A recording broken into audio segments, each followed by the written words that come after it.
JOMO classified docs, JOMO problems. The more we learn about the Obama era classified documents taken by the then VP Joe Biden, the more we realize that CNN is right. We'll be right back with this story from Go Right News. You can follow us on gorightnews.com for more information. Hi, fellow patriots. This is Peter Boykin from hashtag GoRight. Share this right now. Time to go right. CNN is right. This is not the same as when Trump took classified documents. It's much worse. The second batch, it was revealed that Biden's aides found at least one more batch of classified documents illegally taken and held after Biden left office in 2017. The location of the second batch was not made public, but we do know it was found in the same location as the first batch. In case you missed it, it was revealed that a batch of classified Obama-era documents were found in a closet at Biden's private office, which Joe had used between 2017 and 2022 after his time as vice president. While the documents were allegedly discovered on November 2nd, the day before the midterms, it curiously wasn't made public until the week when Republicans took control of the House. Since we last spoke about the first batch, it was revealed they contained classified information about Iran, Ukraine, and the United Kingdom. Now let's talk about why this is much worse than Trump keeping classified documents at Mar-a-Lago. The Penn Biden Center's China connection. The first batch of classified documents were found at Biden's office in the Penn Biden Center at the University of Pennsylvania.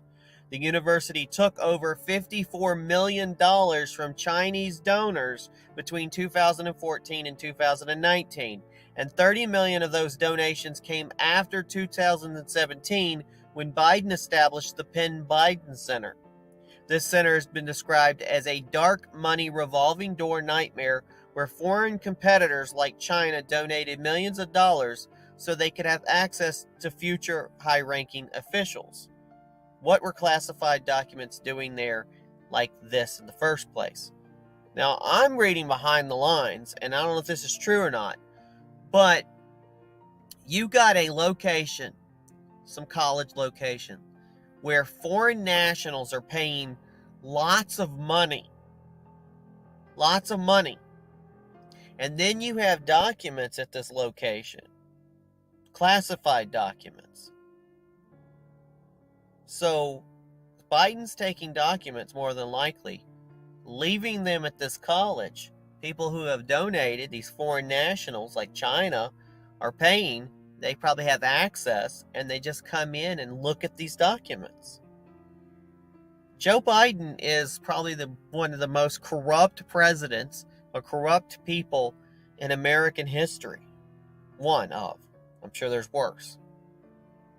This is definitely a pay for play. I hope this doesn't go away. But who really worries about this? Now let's go president versus vice president. As Representative Steve Scalise rightly pointed out, quote, the only person who has a constitutional ability to declassify any documents is the President of the United States, not the Vice President. Presidential Records Act, PRA, versus the Federal Records Act, FRA, Joe Biden is subject to much tougher set of violations than former President Trump. Because Trump was president, he is subject to the PRA, while Biden falls under the FRA. Now here's the difference. The PRA has no specific penalties outlined in the law, while the FRA has fines and criminal penalties. Under the FRA, for removing records, Joe can face a fine of $5,000 or up to 3 years in prison. And we know he's not getting any prison, so I guess he needs to get out his checkbook.